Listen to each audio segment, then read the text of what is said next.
Hey, I'm Alex Radcliffe from BoardGameco, and this is part 4 of a history of BoardGameco. Going through, well, more than just BoardGameco, going through my own start from the very beginning of, well, being born and all that, through a few episodes of, I don't know. Hey, I'm Alex Radcliffe from BoardGameco, and this is part 4 of a history of BoardGameco. The first 3 videos, I'll link them down below, but I basically go through everything from my very start of, well, life and all of that, all the way through moving to Cleveland, to getting a job, all those things, just general life and everything, my journey through board games. And at the end of part 3, we left off with the fact that on December 11th, I want to say, December 11th, 2019, I put up my first video. Hello World, on YouTube. So this is going to cover 2019, the very end of 2019, as well as all the way through 2020, my first year in the YouTube space. That's what it's going to be going over. This is mostly a recap of me finding myself, which sounds cheesy, but honestly, when I look back on a lot of my videos, there are a lot of things that I feel so awkward and uncomfortable about. It's so fascinating looking back at old things, and I wonder if, looking back at other videos that I did this year, I wonder if I'll also have that same degree of just... There's some things I cringe. There's some things I cringe over, and it is... thank you to all of you who have persevered through everything up until this point. Although once upon a time I did talk slower, apparently. I did talk much, much slower, though I don't know exactly when that changed. Maybe I'll find out as I continue to go through things. But either way, December 11th, 2019, I put up my first video, Hello World. Like I said already towards the end of the last video, YouTube started as an opportunity to promote BoardGameco, the used store operation that I was running at the time. I was like, hey, more social media engagement, more natural engagement, let's build an audience, build a brand, all those things. And you can see that in the first few videos as I talk about, hey, BoardGameco, these videos are sponsored to you by BoardGameco, buy, trade, sell your way to a better collection. I talk about those things in the videos. Very offhanded, they're not a big focus. I would say the biggest focus is that if you look at my first 20 or so videos, maybe 30 or so videos, there's 3 or 4 that reference things from BoardGameco, you know, popular bestsellers, most traded games. I do a bunch of list videos that reference activity from within BoardGameco, both as an interesting conversation and as well as to promote the store and all that. My motivations very quickly shifted. Not yet. In fact, there's a video somewhere in that first year, I can't remember exactly when I did it, but there's a video maybe about halfway through that first year where I talk about the fact that I started the YouTube channel with the goal to promote BoardGameco, but I just have so much fun talking about board games that my motivations have entirely shifted along the way. But that's later on in this, well, not this video, but that's later on in 2020. Now, a little after 2020, a little after the first video, December 11th, I don't remember exactly when it was, maybe December 13th or 14th. The Hello World video is just literally me just panning my basement with a camera, talking about starting a channel. And then I do my first video after that, my first real video talking about Cthulhu Death May Die and Black Death, Zombicide Black Death. I just got into Cthulhu Death May Die, I was really enjoying it, and I wanted to talk about those 2 journeys, and so it's set up on my table, and I'm doing a bit of reflections on those experiences. It's kind of my first Play This Not That. Play This Not That is a series I do on the channel where I compare 2 games, but it's not really in that format. It's just me talking about 2 different experiences, and there's some comparisons. It is a loose version of my first Play This Not That, and that's my first real content video on the channel.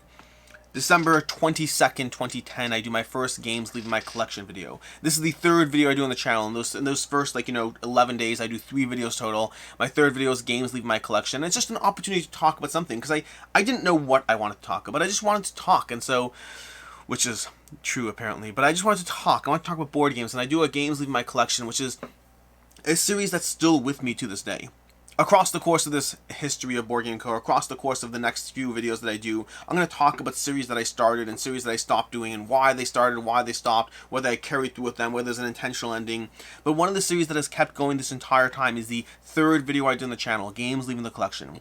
To this day, every single month I talk about the games leaving my collection, and I still find it a big part of... I still find it a big part of my hobby, of me experiencing the hobby as someone who plays games and someone who's in it because... well, I love the hobby, I love board games, and I want to talk about it. And I think nowadays, like a lot of people do Games Leaving the Collections videos, I could be wrong at the time, I think I started, I was one of the, I don't want to say I was the first because I don't know, but I was one of the early ones that started talking about it, not just for the sake of reviewing games, but for the sake of my experience and my journey in the hobby. And that's been something that's been difficult to manage and balance the past 3 to 4 years. The difference between being someone who's just a board gamer and someone who's a content creator and an influencer and all those things. And it's hard to perfectly manage being both. I would say it's impossible to perfectly manage being both. you can start off as someone who's in the hobby, but if you grow enough, then it kind of changes the way you engage with it almost by default, and it certainly has for me, and it's an interesting balance. But that was early December. Then I want to say, what was it? Late January, I did a how to keep a lean board game collection. Now, lean board game collection in no way means that, hey, keep 50 games. The point of that video was more about purging games. It was more of me talking about how to actually ensure that you don't just keep growing your collection. I have 300 games at any given point. It's not a lean collection, but it's how to process and purge. And that was one of the first videos that did well, at least at the time. Some of my older videos, if you look back, have trended well over time, but at the time, nothing did particularly well. You know, a video would get 150 views or whatnot, and I'd be incredibly grateful for even just that. And in January, I did how to keep a lean board game collection, and somebody else shared that to Board Game Geek, and they shared it in their blog, and that was my first video that like blew up, so to speak. It did a few thousand views, and that was a ton for me. As someone who's getting 100, 200 views on a video, having a video do 3,000 views was incredible for me.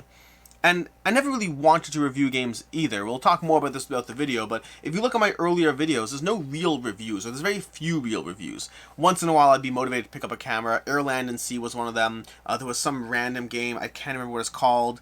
There was Architects of the West Kingdom. A bunch of games here and there I'd occasionally pick up to review, but it was never really... Cirrus Adventures was one that I did, but I had to be motivated by something, and I don't really want to review games. I was kind of willing to. And if you look at my first reviews, there's just me holding the box talking about the game. There's no gameplay, no how to play, no structure, just me being like, hey, here's a game I played. Let me just kind of vaguely, ambiently talk about it.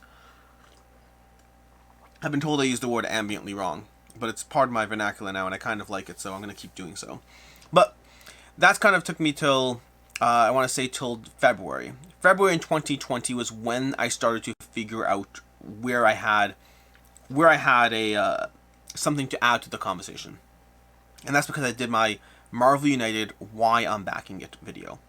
It was a video in February 13th, 2020. I did it from Argentina, a hotel room in Argentina, and that's where my last job, we did development work, and we had a lot of developers in Argentina, so I was visiting there. And I talked about why I'm backing Marvel United. At the time, it was a big disappointment. People had been looking forward to the Marvel and Come On teaming up, and then they saw this game that looked incredibly light, and it wasn't what people were expecting, myself included. And so I talked about it, why I was still backing it, why I was still interested, and a big part of that was it will still hold its value. Even if it's not for me, I can turn around and sell it, and I'm not worried about that. And that video did well. Without an extra BGG push, that video did like 3,000 plus views, and it kind of motivated me to continue going down that road of talking about crowdfunding campaigns as a backer, as a consumer, as someone who backed these games. I would start talking to them a bit more. I did a why I'm backing it for Wonderland's War, and then for Storm Thunder, and it's something I continued. Again, that's a series that has continued over the past 4 years. Is it 4 years now? It's 3.5 years. Wow. That's a series that's continued over the past 3.5 years. It's waxed and waned. There have been times where I did fewer Should You Back It's. There have been times where I did every like 3 or 4 a week of Should You Back It videos covering every large crowdfunding campaign. Every halfway large crowdfunding campaign, I would talk about them. And it's a series that is mostly kind of been consolidated in my to back or not to back series, but just because I want to do other things. I don't want to just be a crowdfunding channel, and for a long time, I started to shift into just a crowdfunding channel. I want to break away from that. I don't want to be stuck into a single lane of just crowdfunding. I love board games. I happen to find my niche through crowdfunding. And I found that niche by talking about them the way I wanted to engage with them. I wasn't trying to create content. I was just trying to talk about my experiences, about how I viewed the board game space, about how I viewed crowdfunding campaigns, about the nature of I viewed it both as someone who is passionate about the experience, but also as someone who looked at it as, okay, great, if it's not for me, can I sell it? I've backed fewer and fewer games this past year, a lot fewer games this past year, and a big part of it is because it's getting harder and harder to find games that are really a good deal. More and more I can just wait for retail, and I do so because so many games I'm interested in and I can't afford to back them all, and so a lot of games I wait for retail on. We'll talk more about that later this video. But that was February and March, so to speak. I think early March 8th, 2020, I started my to back or not to back series. That was the first time I did a dedicated video that wasn't about one crowdfunding campaign, it was about a bunch of crowdfunding campaigns. And then about 2.5 weeks later, I did another one. And about a week and a half after that, I did another one. And I don't know exactly when it hit an official, hey, this is my Monday video. But at some point, I was like, I can't let 2 weeks go by. There's too many campaigns to talk about if I let 2 weeks go by. And so I started doing it weekly, every single Monday, which it's continued since then. Since around, I want to say, early to mid 2020, till now, I generally, every single Monday, I do a to back or not to back, covering all the crowdfunding campaigns. campaigns. But it started in March of 2020. It started as me seeing that people enjoyed seeing how I talked about crowdfunding campaigns and seeing how I engaged with those and what my logic was for this, that, or the other. And it wasn't just about the board game, it was about the industry and the used game market all at the same time. Which is interesting because I don't know how much of that audience is still present. I don't know how much of it are people who are still looking for that kind of conversation. I think to a large extent it has kind of shifted. The ecosystem of crowdfunding has shifted over the past 3.5 years. And I think my videos have shifted to maybe about my two back or not to backs have shifted to about 60-70% informational, and about 30-40% doesn't make sense to back it or not, but it's definitely less of a focus than it was for a long time. Later in March, I did my first official Play This Not That, covering Blood Rage versus Mizo at the time, or Mazo, I think it's Mazo, from Colossal Games. Covering the two games, they felt like they had high-level similarities between them, and so I wanted to talk about them, and I came up with the whole Play This Not That. It's motivated by that. I don't know if you know the name of a book series called Eat This Not That. Eat This Not That is a book series where it's like, hey, instead of eating, this hamburger, eat this, and it'll have mostly the same degree of, like, benefits or health or whatever. I'll have mostly the same degree of, like, similarity in terms of the genre, but it'll be healthier for you. And it just goes through different food comparisons. Eat This Not That. My Play This Not That is motivated by that book series, just in terms of the title, the catchiness, and most of the time it's not Play This Not That. It's also Play This Over That, or Play This and That, or sometimes Play Neither. I think I've done one Play Neither, or have I not even done it yet? I know I did it. Well, I either did or have a Play This Not That video that's Play Neither, but I don't know if it's up. I don't know. But that was in March again. Then March had a bunch of videos that I've done well looking back at it. In order to try to refresh myself on what that first year was like, I kind of just scrolled through my old videos. And March had a bunch of videos that trended well. I had top 10 solo games, that's 83,000 views. I had a top 10 kids board games, 81,000 views. Now, for some channels, that's not a lot at all. That's a drop in the bucket for many channels. But those are some of my highest performing videos. And top 10 kids board games, top 10 solo games. I actually have a top 10 solo game video that I'll be doing again shortly. I probably should revisit top 10 kids board games again as well. Things change, times change. I think my top 10 solo games is like 2 or 3 games that overlap from the original list, and the rest of them have shifted as they are wont to do. Times change and people change and games change. New games come out. I think I'm specifically waiting on one solo game before I do that video. I recently did a video of top 10 solo games at every time slot, which is kind of like I wanted to talk about them, but I'm waiting. I'm waiting on a few games. Either way, we'll talk more about that. But those have done tremendously well, and that's when I mean, top 10 lists doing well in the space is not really a secret. It's something that I experiment with, as most of my content is. There's a large degree of inspiration from many things I do from, well, other content creators in general, and Dice Tower in specifically. Just seeing what Tom has built, seeing what the Dice Tower have done, as someone who's been a fan of their channel since 2011 or whatever, I've had the opportunity to see them change and iterate and grow, and to have a pathway, someone else setting the trend of what works and doesn't work and all of that. And so top 10 lists, which they, I think, I don't know if they pioneered top 10 lists, but they certainly saw that they did well in the board game space, and I definitely tried to incorporate them into my channel because, one, they're good content, and two, is they're fun to do. They are fun to have a conversation around the best 10 board games of any individual category. Ideally doing so with others. You've seen more and more, Devon and Meg are more and more present in top 10 lists because I just find that having an additional person to bounce off of just makes for a more interesting conversation. In April there was what was it? So first of all, later another top 10 list was top 10 board game arena games, and speaking of that, I actually just filmed a top 10 board game arena games again. This is obviously doing COVID at the time, early 2020, doing the COVID, getting, I want to say popular, but that's a bad word. COVID getting worse. Let's use worse. COVID's getting worse in 2020. In fact, there was one video I actually edited out a segment because I jokingly made reference to COVID before it was like as big of a deal as it was, and by the time the video went up, like 3 weeks later, what was this weird thing in the background was clearly a very present and scary thing, and I had to edit out a video section because of that. I'm talking about pandemic, and I jokingly talked about COVID because it was on the horizon. It was a scary concept, but it wasn't real yet. I remember at the time, the first time you found out that New York was like quarantining, the idea of a quarantine, the idea of people being told to stay home was so far from our imaginations. I remember the first time I found out that our kids were staying home from school. They were canceling school. It was baffling.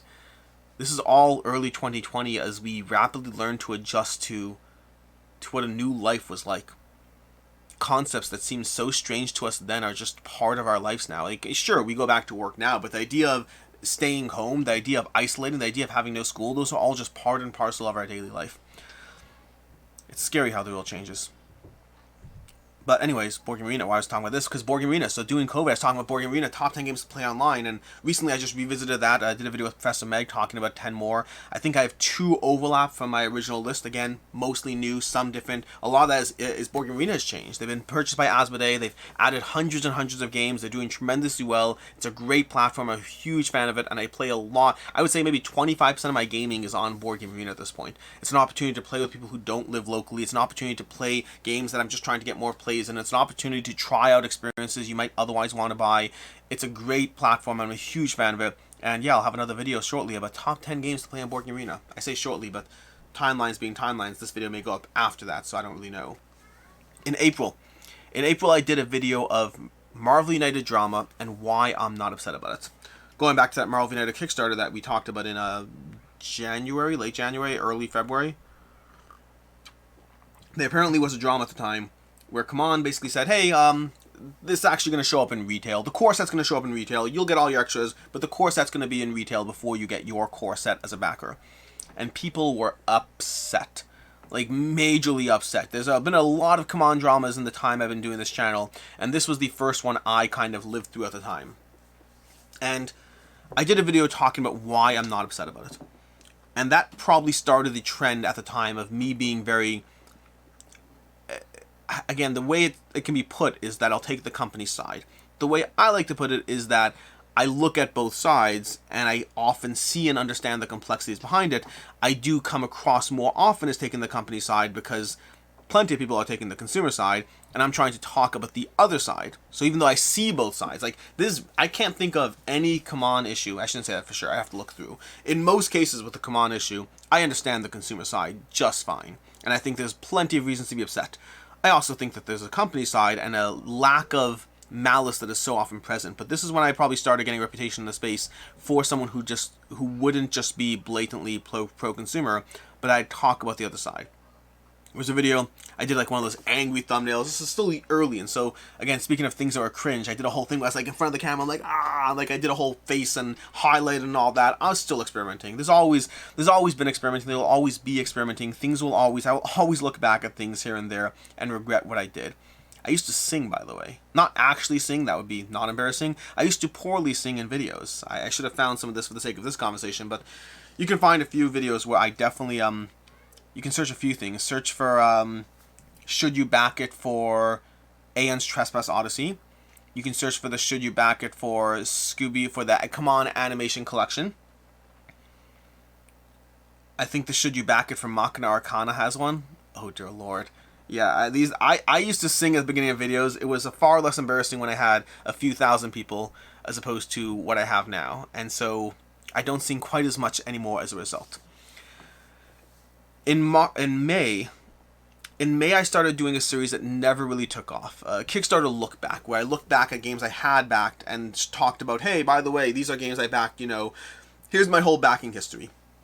It's a series I did for a few videos, and it's a series I tried restarting last year, but I've never been consistent about it, and so it's never really taken off. I think a big part of it is I kind of use it as my, hey, I have nothing to cover in my to back and not to back on Monday, so let's do a look back instead. And because I use it as a proxy series, it's inconsistent and therefore hasn't really, again, the videos have done well. I've never been consistent in executing on them. That's my own problem. In June, I did a video on Kemet and Cthulhu. They had Kemet Blood and Sand on a reprint on Kickstarter, and there was a whole Cthulhu backlash where they kind of said, hey, here's an expansion, and it's Cthulhu and Elder Gods, and a lot of people, myself included, were like, what? Why, how, why is this in Kemet? And a bunch of people who know their mythology will be like, well, actually, there's actually a lot of reasons for Cthulhu to be in Egypt and a lot of things, and yes, that's all true, but a lot of people, myself included, were in the camp of why? Why do you need to throw Cthulhu into another game? I know I love Cthulhu Death May Die. I don't love Cthulhu in all my games. And I did a video on it, talking about it from the stance of what my thought process was and why I was so bothered by it as opposed to just being an expansion that I could just ignore. And that was one of, I think, a few videos that dealt with various drama in the space. And I don't like dealing with drama in the space. I do it when I have to, but it's not the thing I enjoy. In fact, a few months later, I did a Dead Reckoning video. Dead Reckoning, Why All the Outrage, talking about why people are upset about a Dead Reckoning Kickstarter. And I didn't like the fact that that was my most watched video. There's the fastest day one growth I had in any video across the history of the channel because I was dealing with drama. Negativity sells. It's something that unfortunately hasn't changed. It's something that my most popular video to date is top 10 Kickstarters that are the top 10 worst value board games, whatever it is. That's my highest performing video to date. 131,000 views. And it's negativity focused. I really desperately want a video that I do to eclipse that isn't negativity based, which, I mean, kudos to the Dice Tower. Their videos, you look at some of the top 10 lists, they have some that have like millions of views, and they're all positivity, which is good for them. I don't like that negativity sells. And the practical reality is it will. And I will try in general, now, and I can't always speak for the past, but in general I will try not to let negativity be a reason why I do a video. I might be forced to do a video. Forced is the wrong terminology. I might choose to do a video that will have a negative aspect to it because it's what is currently in the news and I'm going to talk about things that are relevant in the space, but I don't like it. I'd rather be known for the love of the hobby than for, hey, the guy who... I'd rather be known for the love of the hobby. That was June. Later in June, I did a video, a very impactful video, that was my top 10 board game YouTubers, top 10 board game content creators. And in it, I can't remember everyone. I remember I definitely mentioned Rodney Smith, and he commented in the video, and it was so cool to me. I had like 4,000 subscribers at the time, and I had Rodney Smith commenting on my video, which was very cool, because I talked about him. I talked about him. I talked about Chaz Marler, Paradise, who he never came back to that. He's always been doing stuff with Watch and Played as a collaboration. At the time, that was new. That was just starting, and I wasn't really clear what the future of Paradise was. I talked about Rado, but Tom Vassell. I think I'm pretty sure I put Dice Tower in there. I talked about, I don't even know who else, King of Average, Jesse from Quackalope. I talked about a bunch of channels. I don't remember all of them, but I do remember that Quackalope was in there, and that became a big part of my journey in the space for the next year or so. And yes, I do less stuff with Quackalope than I used to. We'll get to that in the history of things. No major drama, just a shifting of how we approach the space. But at the time, that was something that led to me having a conversation with Jesse, with Quackalope. Not really, I just did a video talking about how I found the Quackalope channel, I really enjoyed their content, and all of that. It was one of the top 10 content creators in the board game space. And as a result, Jesse reached out, and we got on a call, we had a conversation. I drove down to him. Speaking of Dead Reckoning, I drove down to him to play Dead Reckoning and a few other games. We did a few videos together, and that started a friendship that lasted for a good year plus as we were in the space, and we just did a lot of things together. We were two separate channels, growing fairly fast at the same time, and comparing notes on what we were doing, what we did that worked, what we did that didn't work. You know, it's nice to have someone who's going through the same things you are. And he and I were very much going through the same things as far as finding our footing in the board game space and trying to figure out where we each sat, what our approach to the audience was, what our approach to publishers was, what our approach to board games in general were, as we figured all that out together. That had a lot of stuff happening during the ISS Vanguard. During the ISS Vanguard period, we did a lot of videos together around that. He wasn't even living here. He traveled down. He was kind of traveling around a lot. We were both traveling around a lot, doing different things, and that led to a lot of collaborations around ISS Vanguard and doing a bunch of videos there. You can check out, you know, the first time we died together on camera. Lots of fun times back then. Let's see where I'm up to. Later in June, I did a Why I Backed It series. I think the first one I did was Bloodborne. Why I backed Bloodborne. This is a past tense, not why should you back Bloodborne, why I did back Bloodborne. It was me looking at older crowdfunding campaigns. Now that I was starting to talk about crowdfunding campaigns, I was looking at older ones and saying, hey, here's my thought process for this older stuff. That series lasted for maybe a year. Inherently, it had a limited shelf life because it only ever worked insofar as it would catch me up to something that was still new enough to be relevant, but something I hadn't yet covered on my channel. And so it had a limited shelf life always. I burned through it eventually. Again, I would pop up one of those every 2 weeks, every 3 weeks, until I went through all the larger campaigns that I was like, hey, let me talk about why I backed this larger campaign. Very often ones that you could still late pledge. I tried to specifically pick ones that you could late pledge. It's why Planet Unknown, Foundations of Rome, and DEI are all three games that I love, by the way, are all games that I specifically reached out to the publisher to play the game so I could talk about why I didn't back it, and they turned into why I did back it in the process of it. So I would do a late pledge kind of situation. I'd be like, hey, Planet Unknown, the late pledge is closing in like 2 weeks. Let me reach out to the creator, play the game. I'm like, oops, I want the game now, so I'm going to back the game, and it's now why I backed it, even though I hadn't actually backed it. Again, I've said in the past, doing this whole content creation thing has cost me money. Games I wouldn't have backed, I have backed now because I look into them more, I do more research, and I find that I want them.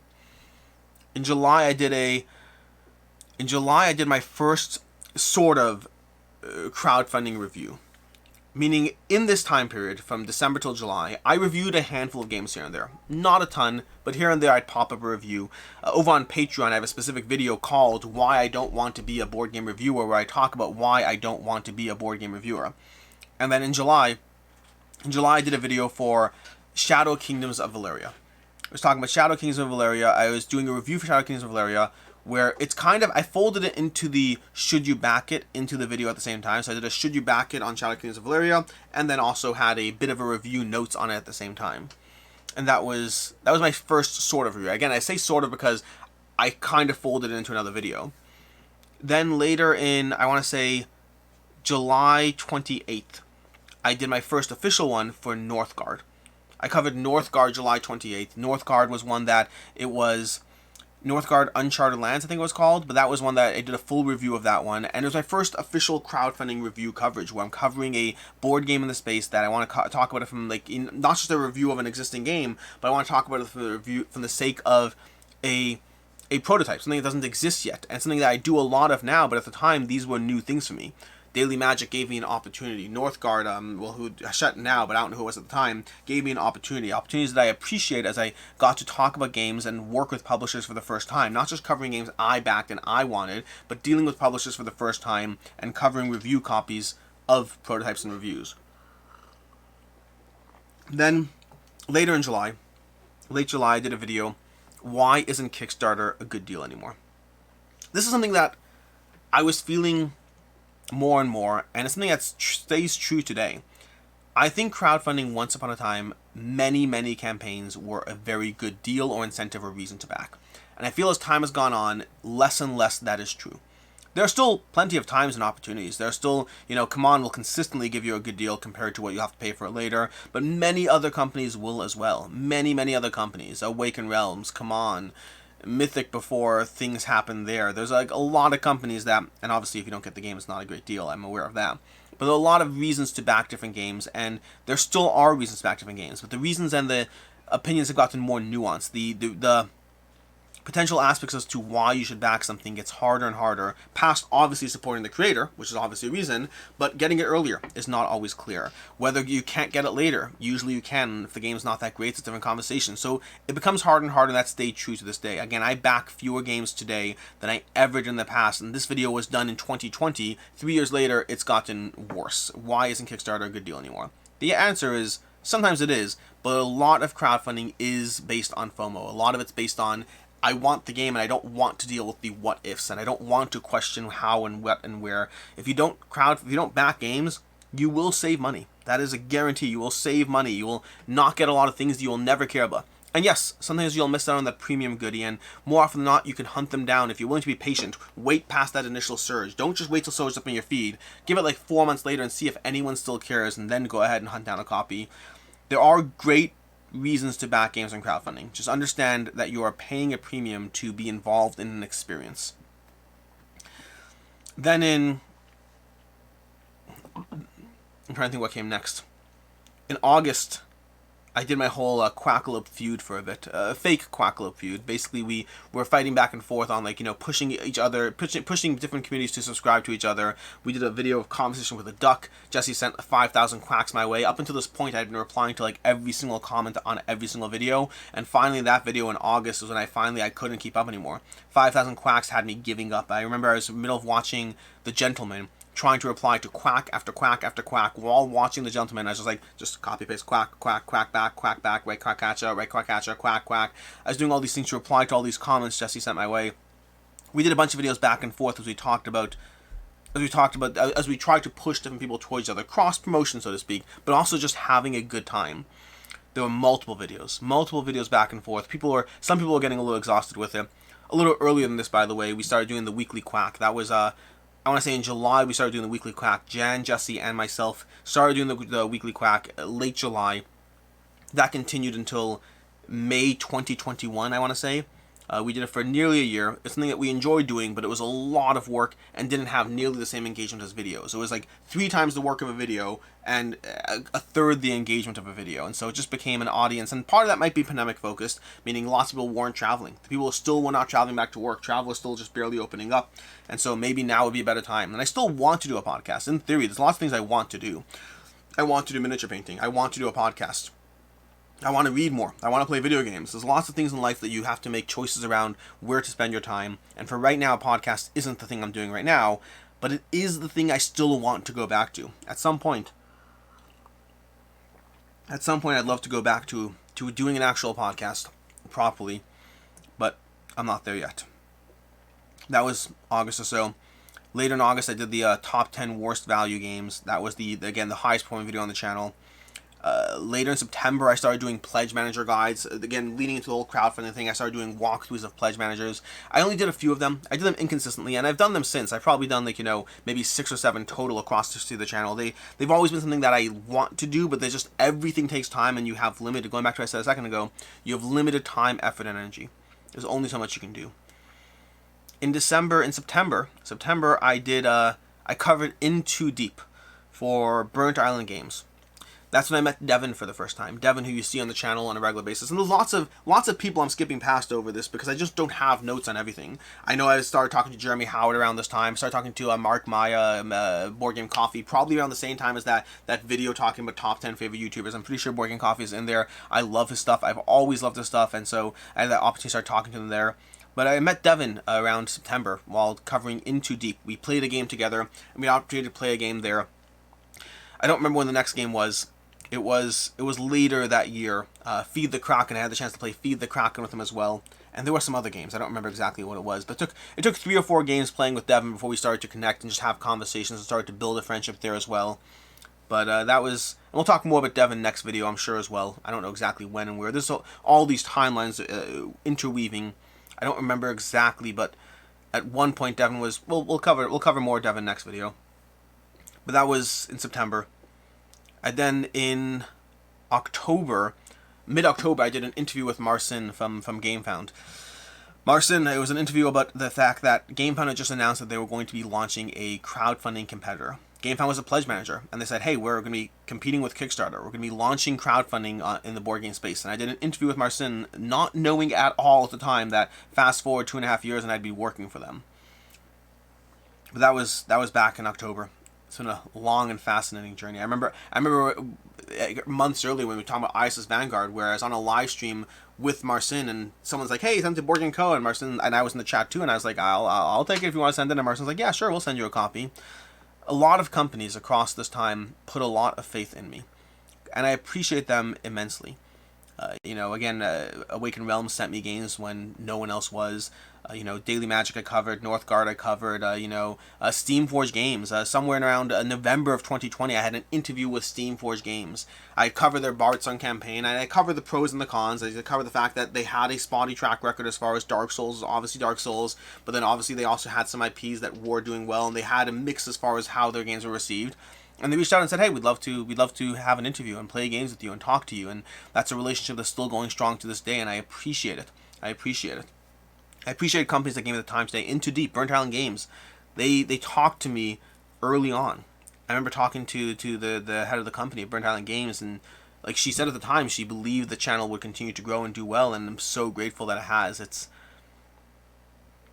weird looking back on some of these things. Speaking of BoardGameCoffee, in November I did my first BoardGameCoffee collaboration. It was a video talking about Command games, if I'm not mistaken. Also in November, one of my favorite videos to this day is The Hunt for the Perfect Game. It's a video calling about the hunt for the perfect game, and it's all about why I always try new games. This is spoken before as a full job. This is all before I started doing reviews all the time. This is like reviews to the way I do them now, the extent I do them now, only started in 2021. 2020 was more focused on crowdfunding in general. And I talked about why I kept on getting new games, why I kept on wanting to try the newest game. It's one of my favorite videos because it encapsulates why do I keep trying the new stuff when there's games I love on the shelf. And I talk about that experience and that journey, and that holds true for today. Well, today the additional incentive of I do it as a job, but at the time, it was purely based around the love of the hobby and why I still sought out the new even back then. Later in November, I did my first video with Ricky. Creature Comforts review. Speaking of Burnt Island Games, this is with a Kids Table Board Gaming, their sister company. I did a review of Creature Comforts with Ricky. She's grown up to an extent, and she is in fewer and fewer videos, but the kids all show up here and there in different videos, different unboxings, different reviews. They're not consistent. I specifically do keep it infrequent. I want them to have the opportunity to engage with the channel where they want to, so something fun to do with their father and all that, but I also don't want to push them in any way, shape, or form, and I don't want to have that pressure along the way. It's a fun thing to do. It's never going to be the focus. In December of 2020, for the first time, I started my weekend review series. Again, another series that's been going strong to this day. A weekend review covering the game, just, hey, here's Saturday, we're going to talk about all the videos that went up this week, general conversations around the hobby or whatever it is, a topic of the week. And it's a series that started with the goal of being an under 10-minute series every single week. It didn't last as an under 10-minute series, but it evolved, and it constantly has and will evolve as far as what I feel is a good roundup of the week, both on a personal and hobby level. And that's, again, still going strong with iterations to this day. I don't know what else comes next. End of 2020, I did my top 50 games of all time. One of the first series I did on the channel was actually a top 20 games of all time. So one of the first times I did a top 20, just covering my top 20 games. Then in 2020, I did a top 50. In 2021, I did a top 100. We'll talk about that next video. But in 2020, I did a top 50 games of all time, going through, and I actually rounded out after. I separately did the top 50. I did the top 100 after the fact, but separately, not on camera. So I did have a top 100 technically, but really at the time it was top 50. And it was the first time I put together a full top 50, and it was a lot of fun to do. It's something I assume will be a yearly thing on the channel, because I like doing it. I like talking. It's an opportunity to not be Cult of the New. It's an opportunity to talk about the things that have stood the test of time. A dash of Cult of the New mixes its way into there, but a lot of it is the older stuff that I really enjoy and appreciate. And the end of 2021, I did a video that the series hasn't kept up, but it was all the open late pledges. It was going through every single open, not every single, like it was 100 open late pledges of various campaigns to try to give you, hey, in case you missed it, here are a bunch of campaigns. That's still going to be a video series you can expect to see here and there, but I did it a few more times, and each time it was trying to cover everything, and it got to the point where literally my computer couldn't keep up with the amount of browser tabs open. I think it's a series I'll still do with select late pledges, which isn't the way I want to do it, but the amount of work and information overload for that one video, that is the most comprehensive video I ever do on the channel. It is, when I used to do them, and I did them infrequently, I probably did them 4 or 5 times, but when I used to do the open late pledge videos, it was weeks of work. Weeks of work putting together the notes, matching up the dates, checking what's open. And then inherently things would be wrong too, because by the time I got to the end of the weeks of work, things would have changed, things would have closed, or I'd missed things. One thing that would always trip me up is sometimes a project has open late pledges if you were a backer, but not if you weren't a backer. So I have to remember to go into things in incognito mode, a whole bunch of things there. But that would be, I think, how we end off in 2020. That was my first year in the space. My first year in the YouTube space, figuring out what I wanted in so many different ways. Starting off with the fact that the original goal, which lasted, 2 months, the original goal was to promote the BoardGameco store. Along the way, by the way, we'll talk more about this, but the BoardGameco store didn't shut down until late 2022 officially, and it was still going strong at this point. It was, the two of them were still running in tangent.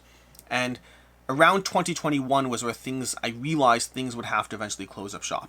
But in 2020, things were still going strong. BoardGameco was still doing fine. Everything was good there. But the YouTube channel and the store were two separate entities. I barely ever talked about the store. I'd have a link in some of my videos. Eventually, I even took that out. I wanted to disconnect the two entirely. I liked what I did as far as running a BoardGameco used game store.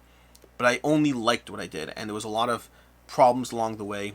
A lot of the ways I'm able to take the company side is because I know what it's like to run a company and to let people down. Yes, to let people down when running a company. I know what it's like to do that while meaning well and doing the best you can and really just juggling too many balls and not being able to make it all work. And BoardGameco, make no mistake, had lots of satisfied customers, but we also had people we let down. We also, dealing with the used games, it's just hard. And so I've always understood what it's like to try to run a company and to mean well. I guess you could weirdly say that my own ineptitude at running a great company and only a good company made me very understanding to anyone else who lets people down even though they don't want to. That was my first year in YouTube. A lot of evolving, a lot of changing, a lot of adapting. I think throughout this time we still had I think only in 2021 did I actually move to this set that you see here. Throughout 2020, it was all done on my couch. Everything was on my couch or my computer. My computer's over here, which is why I'm pointing here. But the rest of it was on my couch. And it was... The couch went away at a certain point. Again, in 2021, just my basement was... It's always been a mess down here. It's always been a lot of board games, but I had to evolve and adapt to the fact that I was dealing with not just my games, but games coming in from publishers, and just a lot more rotation, a lot of just things happening. We'll be back at some point with 2021. I don't know when the next video will be. These are going to be infrequent, these videos, because I like looking back on things, but I don't feel the need to be like up to date to the current moment in time. And also, these videos are interesting to a certain segment of people, but less interesting to others, so I don't want to like overwhelm you with all these. But perhaps next time we'll dive into 2021 and 2022. Maybe together, I don't know. I think as time goes on, there are less changes. 2020 was a big year. A big year for me in terms of just figuring it all out. All while dealing with, BoardGameco, dealing with a worldwide pandemic, and just dealing with finding out that this is what I wanted to do. In 2020, I didn't yet have aspirations that this would be a full-time thing. I just was having a lot of fun doing something very cool, and was very grateful for it. That part hasn't changed. I'm very grateful for all of you. I'll be back at some point with part 5. Until next time, I'm Alex Radcliffe from BoardGameco. Hope you enjoyed this video, and as always, I hope you have a good one. I don't know when that started either, by the way. Somewhere in the first few videos, somewhere in the first 20 videos, at some point I just was figuring out my catchphrase of... Because you gotta have a catchphrase, right? Everyone has a catchphrase, except for Chris George, that guy doesn't have a catchphrase. And somewhere along the way, in a video, I was like, I just say have a good one. It's just part of what I say, so we'll make that the catchphrase. So, yeah, have a good one.